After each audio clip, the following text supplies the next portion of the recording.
یہ حقیقت بات ہے کہ یہ سب و شتم کا سلسلہ بنو امیہ کے دور میں شروع ہوا سیدنا علی بن ابی طالب پر، اور پھر اس کے ریونج میں جو مولا علی کے شیعہ تھے وہ بھی ایکسٹریم رویے پر گئے، اور انہوں نے وہی کام جو ہے وہ بنو امیہ کے ساتھ، اور بلکہ ان کی وجہ سے نعوذ باللہ خلفائے ثلاثہ کے اوپر کرنا شروع کر دیا۔ اچھا، یہ میں بنو امیہ جب بھی نام لوں تو آپ نے حضرت عثمان کے پیچھے جا کے نہیں چھپنا، یا عمر بن عبدالعزیز کے پیچھے نہیں چھپنا، یہ غلط ایٹیچیوڈ ہے۔ یہ اس طریقے سے ہی ہے جس طرح اگر ہم بنو ہاشم کے فضائل بیان کریں، جو بخاری مسلم میں آتا ہے کہ نبی علیہ السلام نے فرمایا کہ اللہ تعالیٰ نے سب سے بہترین خاندان کو یعنی انسانیت میں چنا، تو آپ یہ کہیں گے جی چنگا عظیم خاندان ہے، ابو لہب پیدا ہو گیا ہوتے، تو پھر ظاہر انڈرسٹوڈ ہوگا۔ رسول اللہ نے حالانکہ اس کو علیحدہ نہیں کیا کہ سوائے ابو لہب کے، تو میں بھی اگر علیحدہ نہ کروں تو انڈرسٹوڈ ہے کہ حضرت عثمان اور عمر بن عبدالعزیز رضی اللہ عنہما وعلیہم السلام، وہ ان کو ہم ایکسکلوڈ کر رہے ہیں، ہم بات کر رہے ہیں اوور آل بنو امیہ کی۔ تو غلط طریقے سے چیزوں کو لے کے نہیں چلنا چاہیے، علمی طریقے سے لے کے چلنا چاہیے۔ سب سے پہلے تو بخاری اور مسلم کی وہ حدیث کہ نبی صلی اللہ علیہ وآلہ وسلم نے فرمایا کہ میرے صحابہ کو گالی مت دو۔ اچھا، یہ لفظ صحابہ بھی بول سکتے ہیں، صحابہ بھی بول سکتے ہیں، عربی میں یہ دونوں مستعمل ہیں، زیر کے ساتھ بھی زبر کے ساتھ۔ اگر تم احد پہاڑ کے برابر سونا بھی خیرات کر دو، میرے صحابی نے جو ایک مد 600 گرام آلموسٹ آدھا کلو خیرات کیا تھا، تم اس کو بھی نہیں پہنچ سکتے، اس کے آدھے کو بھی نہیں پہنچ سکتے۔ احد پہاڑ کئی کلومیٹرز پہ پھیلا ہوا وہ سونے کا ہو اور تم اللہ کی راہ میں خرچ کرو، اور میرا صحابی ایک پاؤ بھی گندم خیرات کر دے، وہ وزنی ہے، کیونکہ اس نے نبی علیہ السلام کا ساتھ دیا مشکل وقت میں۔ اب اسی حدیث کا ایک تلخ پہلو ہے کہ یہ حدیث بھی یہ لوگ آدھی پیش کرتے ہیں، یہ اس قابل ہی نہیں ہے کہ یہ حدیث بھی پوری پیش کر سکیں، کیونکہ اس میں قیامت مضمر ہے۔ یہ پوری حدیث صحیح مسلم کے اندر ہے، بخاری میں اس کا نمبر ہے 3673، مسلم میں 6488۔ اس میں الفاظ ہیں، ابو سعید خدری کہتے ہیں ایک دفعہ جھگڑا ہوا تو حضرت خالد بن ولید نے جذبات میں آ کے عبد الرحمن بن عوف کو گالیاں دے دی۔ نبی علیہ السلام تک شکایت پہنچی تو آپ نے حضرت خالد بن ولید کو ڈانٹا کہ تم میرے صحابہ کو گالی مت دو، اب تم لوگ اگر احد پہاڑ کے برابر سونا بھی خیرات کر دو نا، عبد الرحمن بن عوف کا مقابلہ نہیں ہو سکتا۔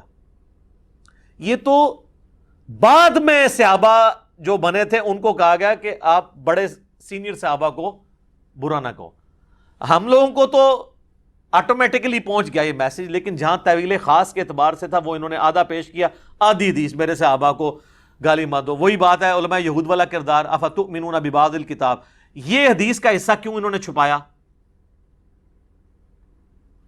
اس لیے چھپایا کہ اگر یہ حصہ سامنے آتا تو لوگوں نے سوال کرنا تھا کہ یہ نبی علیہ السلام نے تو صحابہ کو ہی منع کیا تھا کہ سینئر صحابہ کو گالی نہیں دینی، تو جو سینئر ترین صحابی ہیں خلفائے راشدین میں سے مولا علی، ان کو جو سب و شتم کرے گا اس کے بارے میں پھر شرعی حکم کیا ہوگا؟ ویسے پبلک کو انہوں نے کرایا صحابہ کو گالی دینے والا کافر ہے، ہماری ویڈیو سے پہلے۔ آپ کہتے ہیں نہیں وہ گناہ کبیرہ ہے۔ اب کیوں نہیں کفر رہا؟ کیونکہ ان کو پتا چلا کہ تو کفر کہاں تک جائے گا، جن کو بچانے کے لیے سب کچھ کر رہے ہیں سب سے پہلے ان پہ لوٹے گا کفر، تو انہی کو بچانے کے لیے انہوں نے حدیث بھی آدھی بیان کی۔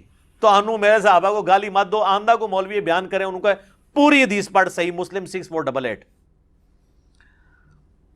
صحیح بخاری میں ایک حدیث ہے، اما عائشہ کہتی ہیں 1393 نمبر حدیث کہ نبی علیہ السلام نے فرمایا مردوں کو گالی مت دو، وہ اپنے انجام کو پہنچ چکے، یعنی جو بندہ مر گیا نا آپ اس کو گالی نہیں دے سکتے، کیونکہ آپ تو اللہ کے پاس جا چکے ہیں، اچھے اعمال کیے تو ان کا فائدہ مل رہا ہوگا اور برے اعمال کو بھگت رہا ہوگا۔ یہ میں نے ایک پورا مقدمہ بنایا ہے ایک بعد کے ٹاپک کے لیے، یہ احادیث جمع کر کے، تاکہ آپ کو پتا چلے کہ اگر سیدنا علی رضی اللہ تعالیٰ عنہ فوت ہو گئے تھے تو اس کے بعد تو ان پہ سب و شتم کرنا اس سے بڑا جرم تھا۔ دیکھیں زندگی میں آپ اختلاف رائے میں جذباتی ہو کے ایک دوسرے کو گالی بھی دے سکتے ہیں، صحیح بخاری اور مسلم دونوں میں آتا ہے، مسلم میں ذرا ڈیٹیل ہے، حضرت عباس اور حضرت علی کا جھگڑا ہوا جو اکثر ناس بھی پیش کرتے ہیں، ان کے پاس رہنے کو ایک ہی بات رہ گئی ہے، تو حضرت عباس جذباتی ہو گئے اور ظاہر چچا بھی لگتے تھے حضرت علی کے، انہوں نے حضرت علی کو کچھ نازیبا الفاظ بول دیے، وہ کہتے ہیں دیکھیں جی یہ تو بنو ہاشم کے اندر سے سلسلہ شروع ہوا ہے جو ہے صحابہ پہ سب و شتم کرنے کا، ایک واقعہ پکڑا ہوا ہے، یہ تو آمنے سامنے جھگڑا ہوا، یہ تو معاملہ ہی اور ہے، مرنے کے بعد آپ کا غصہ ہی ٹھنڈا نہ ہو، آپ 60 سال تک گالیاں نکالتے رہیں، تو اس پہ تو آپ کو ذہنی مریض ہی کہا جا سکتا ہے۔ اور لوگ یہ بھی کہتے ہیں یار وہ جب تلواریں اٹھ گئی تو گالی تو پھر چھوٹی چیز ہے، نہ سر، تلواروں کے مقابلے میں گالی چھوٹی چیز اس وقت ہے جب دو بدو ہو، جب ایک بندہ مر جائے، مرنے کے بعد تو دشمن کا بھی ذکر لوگ طریقے سے کرتے ہیں، مرنے کے بعد ممبروں پہ مسجد کے اندر اس پہ لانتیں کروائی جائیں تو یہ اس کے خلاف تلوار اٹھانے سے بڑا جرم ہے۔ یہ تو آپ کے خود اپنے نفسیاتی مریض ہونے کا ثبوت ہے اور اخلاقیات کے ایک پست ترین لیول پہ ہونے کا ثبوت ہے اگر آپ یہ حرکت کرتے ہیں، تو یہ اپنے ویٹیج میں اس سے بڑا جرم ہے تلوار اٹھانے سے۔ وہ تو ایک واقعہ ہوا، وہ تو صحیح مسلم میں حدیث ہے، چچا باپ کی مثل ہوتا ہے، تو حضرت علی کے باپ کی حیثیت سے تھے حضرت عباس۔ باپ اگر اپنے بیٹے کو غصے میں گالی دے لے اور ایک دفعہ دے لے، یہ تو نہیں کہ حضرت عباس جو ہیں وہ روزانہ ممبر پہ چڑھ جاتے تھے اور حضرت علی پہ سب و شتم کرتے تھے، پھر آگے ان کی اولاد بھی وہ حضرت علی کی وفات کے بعد بھی اپنے باپ کے اس واقعے کو یاد کر کر کے تو جناب ممبروں پہ لعنت کیا کر، نعوذ باللہ، یعنی وہ کہانی کرائیں جو آپ ایکسیپٹ کریں۔ اس لیے دیکھیں پڑھا لکھا طبقہ کہتا ہے یار علماء میں تو کامن سینس بھی نہیں ہے، پھر کہتے ہیں علماء کی عزت نہیں ہے، یار آپ اپنی عزت کروائیں نا۔ تو یہ دو چیزوں کو آپ مکس کرتے ہیں۔ میں ساتھ ساتھ نا ہر چیز کلیئر کر رہا ہوں، کوئی چیز رہ گی نا آپ نے اینڈ پہ مجھے یاد کرا دیں، تسی بھی بڑے ایکسپرٹ ہو، تو میں کوشش کروں گا کوئی شہر ہوئے نا کوئی دوبارہ تو ریکارڈنگ نہیں میں نے کروانی۔ اچھا، بخاری اور مسلم دونوں میں حدیث ہے، بخاری میں 6788، مسلم میں 4410۔ ایک فاطمہ نامی عورت کی چوری کا مقدمہ حضور کے پاس آیا، لوگوں نے سفارش کے لیے اسامہ بن زید کو بھیج دیا، اونچے خاندان سے تھی، نبی علیہ السلام کو جلال آیا، آپ نے مسجد میں ممبر رکھا اور آپ نے خطبہ دیا، آپ نے فرمایا تم سے اگلی قومیں اس لیے ہلاک ہوئیں کہ ان کے اشرافیہ کے لیے الگ قوانین اور عام لوگوں کے لیے الگ ہوتے تھے، اللہ کی قسم میری بیٹی فاطمہ بھی چوری کرتی تو میں اس کے بھی ہاتھ کٹواتا۔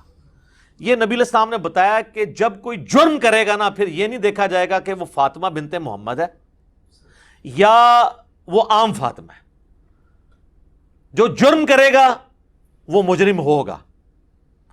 تو اگر سیدہ فاطمہ کے بارے میں نبی علیہ السلام یہ بات کہہ رہے ہیں تو جو لوگ فتح مکہ پر معافی مانگ کر مسلمان ہوئے یا طلقاء ہیں، اگرچہ وہ صحابی ہیں، ان کا مرتبہ تو بہت نیچے ہے نا سیدہ فاطمہ کے مقابلے میں۔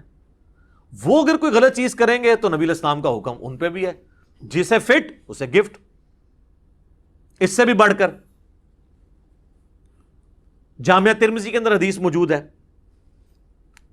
824، شیخ البانی شیخ زبیر علی زئی دونوں صحیح کہتے ہیں، اہل حدیث کے ہر ممبر سے بیان ہوتی ہے کہ اہل شام میں سے ایک شخص آ کے عبداللہ بن عمر سے پوچھتا ہے یہ حج تمتع جائز ہے؟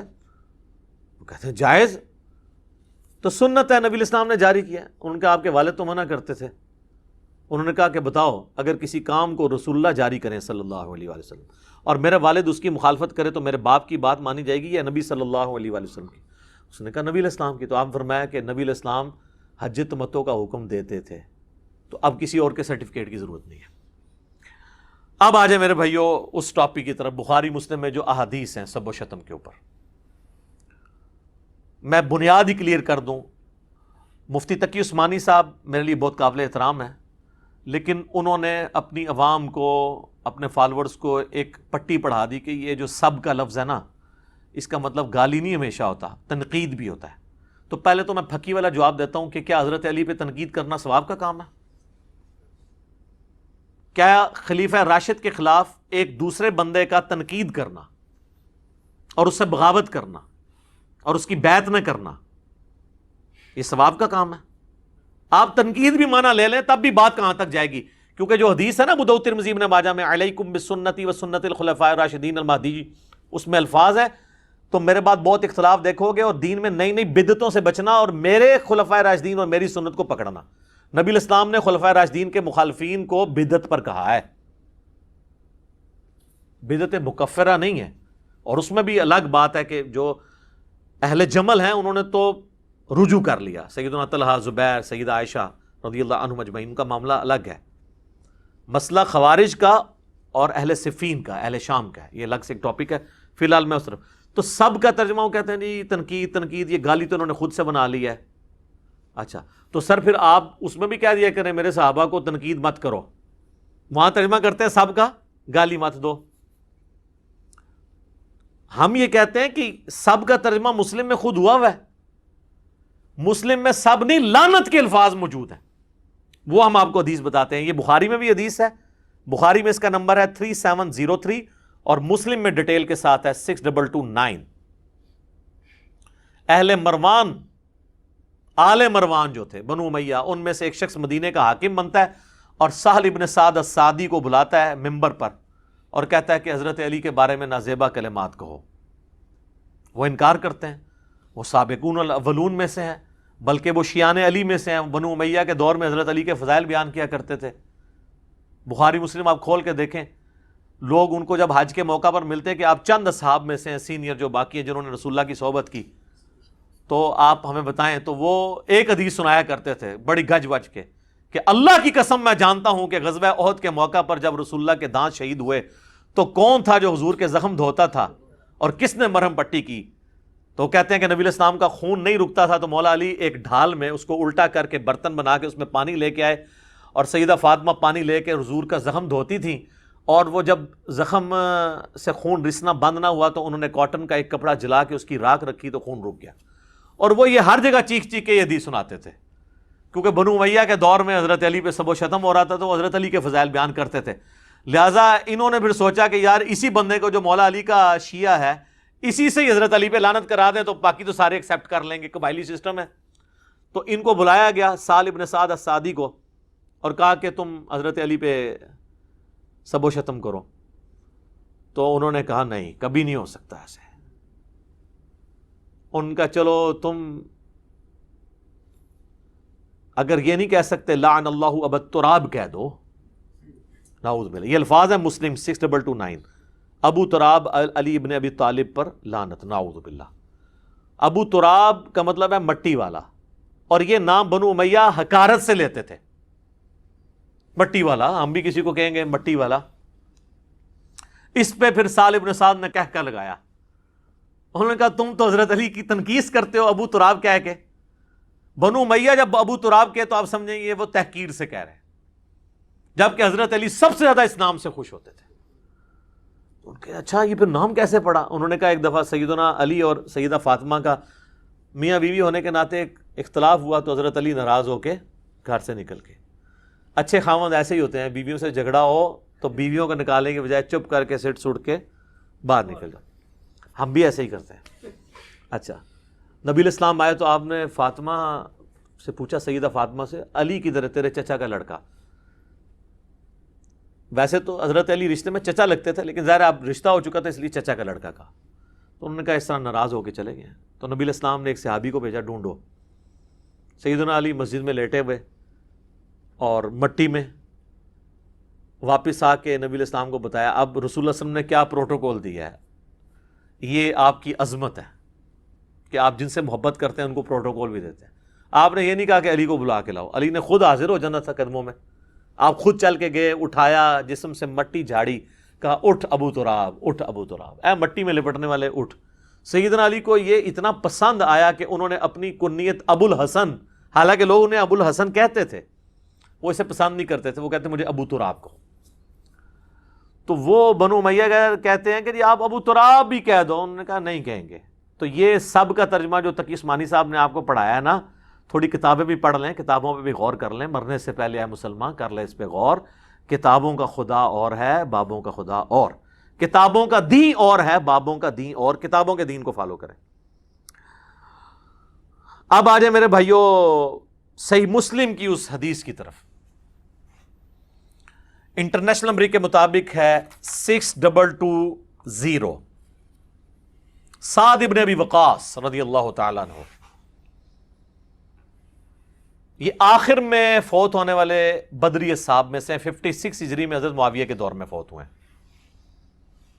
صحیح مسلم کے الفاظ ہیں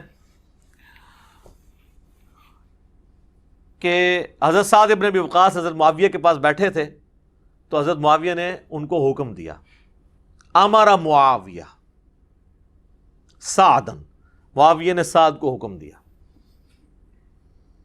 تو انہوں نے انکار کیا اور کہا میں ہرگز،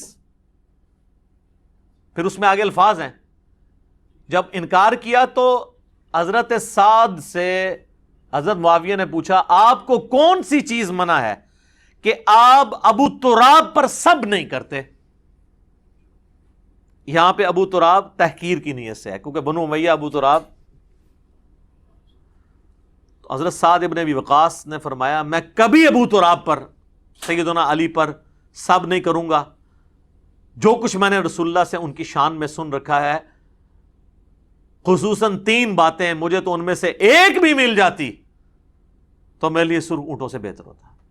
اور سعد وہ ہیں جو عشرہ مبشرہ میں سے ہیں، اور بخاری مسلم کے الفاظ ہیں، مولا علی کہتے ہیں میں نے اپنی زندگی میں صرف سعد کے لیے رسول اللہ کی زبان سے سنا ہے کہ میرے ماں باپ تیرے پہ قربان. یہ ماموں بھی لگتے تھے نبی اسلام کے. سعد ابن مالک نام ہے ان کا، اور سعد ابن ابی وقاص بھی ہے، کیونکہ ان کے والد مالک کی کنیت ابی وقاص. یہ دونوں ایک ہی صحابی کے نام ہیں. اندازہ کریں، جن کو رسول اللہ کہہ رہے ہیں میرے ماں باپ قربان، وہ کہہ رہے ہیں مجھے تو علی والی ایک فضیلت بھی مل جائے نا تو کیا میرے لیے سرخ اونٹوں سے بہتر ہے. اچھا، اب یہاں پہ ناسبیوں نے اور سنیوں کا دفاع کرنے والے اماموں میں سے امام نووی جو کوشش کرتے ہیں، وہ کہتے ہیں جی اصل میں تو حضرت معاویہ کے دور میں لوگ حضرت علی پہ سب و شتم کرتے تھے، ہم مانتے ہیں. تو حضرت یہ جو سعد ابن وقاص کو حضرت معاویہ نے حکم دیا تو وہ کسی اور کام کے لیے بلایا تھا، کوئی اور کام کہہ رہے تھے ان کو نا. تو اس کے بعد حضرت معاویہ نے پوچھا آپ کو کون سی چیز مانے ہے کہ آپ حضرت علی پہ سب نہیں کرتے؟ تو وہ کہنا یہ چاہ رہے تھے کہ باقی سب لوگ تو حضرت علی کو گالیاں نکالتے ہیں، آپ کیوں نہیں نکالتے؟ مجھے آپ حضرت علی کے کوئی فضائل سنائیں تاکہ میں ان لوگوں کو قائل کروں. ہائے ہائے ہائے، اوے کہانیوں اور بناؤ جیڑی کوئی سنی جائے. یقین کریں یہ آپ اپنے کسی 5ویں کلاس کے بچے کو بھی بتائیں گے نا، وہ بھی آپ کے اوپر ہنسے گا کہ یار آپ کے بزرگوں کا یہ علمی لیول تھا. یہ امام نووی اس طرح کی کہانیاں کروا کے گئے ہیں، باقیوں کو تو چھوڑ دیں. 7ویں صدی ہجری کے اندر بڑا امام ہے جس نے مسلم کی شرح لکھی اور تبویب کی، باب باندھے. اچھا، بہرحال وہ ہمارا معاویہ کے بعد ہے کہ معاویہ نے حکم دیا اور سعد ابن ابی وقاص کہہ رہے ہیں کہ میں کبھی بھی یہ کام نہیں کروں گا. تو اسی کا حکم دیا تھا، جو مرضی کر لیں. بہرحال ابن تیمیہ کو داد دینی چاہیے، ابن تیمیہ نے مسئلہ حل کر دیا. ابن تیمیہ نے شیعہ کے رد کے اندر منہاج السنہ لکھی ہے، جو اہل حدیث دیوبندی ایون بریلوی بھی پیش کرتے ہیں. اردو ترجمہ بھی ہے اس کا، عربی بھی ہے. انہوں نے شیعہ کے جو اعتراضات نقل کیے ہیں نا، ان میں اس مسلم کی حدیث کو بھی نقل کیا ہے. وہ اعتراض تو وہ اس سے خلافت کا رزلٹ نکالتے تھے نا، تو انہوں نے اس کا رد کیا، لیکن انہوں نے نا اس حدیث میں خود سے الفاظ ڈالے ہیں جس سے انہوں نے یہ بتا دیا کہ یہ واقعی یہ تھا. انہوں نے پتا کیا کہا؟ امر معاویہ بسب سعدا، حضرت معاویہ نے حضرت علی پہ سب کرنے کا حکم دیا. یہاں تو الفاظ تھے نا حکم دیا، سب کے الفاظ انہوں نے سب خود ایڈ کیتا ہے، فلنگ دی بلینکس. تو فابا، تو اس نے انکار کر دیا. حالانکہ یہ الفاظ مسلم میں نہیں تھے، لیکن ابن تیمیہ نے ایڈ کر کے منصف مزاج ہونے کا ثبوت دیا. ایک بار کہہ دینا پھر رحمت اللہ علیہ. ویسے تو میں عموماً کہتا ہوں امام ابن تیمیہ المتوفی 728 ہجری، اس پہ بنتا ہے کہ اللہ کی رحمت ہو. اس کی وجہ سے انہوں نے جو تھوڑی بہت ناسبیت پھیلائی ہے، زیدیت، وہ اللہ تعالیٰ معاف کر دے. یہاں پہ انہوں نے حق گوئی کا ثبوت دیا ہے. آمین. اے بولے جے پرانے انہوں نے دلی چالے تک محبت ہے. اچھا جی، تو حضرت سعد ابن وقاص کہتے ہیں میں کبھی نہیں کروں گا. 3 باتیں مجھے ایک بھی مل جاتی. سن، پہلی بات، غزوہ تبوک کے موقع پر نبی علیہ السلام نے علی کو عورتوں اور بچوں پہ چھوڑا تو رونا شروع ہو گیا. یہ پہلا اور آخری موقع تھا کہ حضور کے ساتھ جنگ میں حضرت علی شریک نہیں، ورنہ ہر جنگ میں تھے. تو حضور علیہ السلام نے ان کو تسلی دی کہ کیا تو اس پہ خوش نہیں ہے کہ تیری میرے ساتھ وہی نسبت ہے جو ہارون کی موسیٰ کے ساتھ، جس طرح حضرت موسیٰ علیہ السلام کو طور پہ کہتے ہارون کو چھوڑ گئے تھے اپنی جگہ، مگر میرے بعد کوئی نبی نہیں، نبوت والا سٹیٹس نہیں. پھر ان کا دوسری فضیلت، غزوہ خیبر کے موقع پر نبی علیہ السلام نے فرمایا کل میں اس شخص کے ہاتھ میں جھنڈا دوں گا جو اللہ اور اس کے رسول سے محبت کرتا ہے، اللہ اور اس کا رسول اس سے محبت کرتے ہیں. ہم پوری رات اس شوق میں نہیں سوئے کہ کون خوش نصیب ہوگا. صبح نبی علیہ السلام نے سیدنا علی کو یہ جھنڈا دیا. اور مسلم میں تو آگے الفاظ ہیں 6222 حدیث میں، یہ کٹھی 2 حدیثیں ہیں. اس میں الفاظ ہیں کہ حضرت ابو ہریرہ کہتے ہیں کہ حضرت عمر کہتے ہیں مجھے پوری زندگی کبھی کسی منصب کی خواہش نہیں ہوئی سوائے اس ایک موقع پر، میری خواہش تھی کہ جھنڈا مجھے ملے لیکن علی کو ملا، الحمدللہ۔ تو اس کے بعد کہتے ہیں کہ اس میں نا کہ شعبہ چشم تھا، حضور نے لعاب لگایا، شفا ہوئی، اللہ نے پھر فتح دے دی۔ اور ان کا تیسری فضیلت سن، جب نجران کے عیسائیوں کا وفد آیا تو نبی الاسلام نے ان پہ دلائل تمام کیے، تو اینڈ پہ اللہ تعالیٰ نے حکم نازل کیا، سورہ آل عمران آیت نمبر 61 آیت مباہلہ۔ تو نبی الاسلام نے سیدنا حسن، حسین، فاطمہ اور سیدنا علی کو لیا اور کہا اللہم ہؤلاء اہل بیتی، یہ میرے اہل بیت ہیں۔ تو اب یہ فضیلت تو بہت بڑی تھی، تو حالانکہ نبی الاسلام کی 9 بیویاں تھیں، وہ بھی اہل بیت ہیں، اور قرآن میں آیا تھا عورتوں کو لے آؤ، تو نبی الاسلام کسی بیوی کو بھی لا سکتے تھے، لیکن آپ حسن و حسین، سیدہ فاطمہ اور سیدنا علی کو لے کر آئے۔ تو مجھے ان میں سے کوئی ایک بھی فضیلت مل جاتی نا میرے لیے کافی تھی۔ اچھا، ویسے تو ٹیکنیکلی ابن تیمیہ نے خود ان کو جواب دیا، اسی حدیث کا ایک طریق اسی سند کے اوپر سنن نسائی الکبریٰ کے اندر موجود ہے، جہاں آپ کو ہر معاملہ کلیئر ہو جائے گا کہ یہ اسی کام کرنے کا وہ کہہ رہے تھے،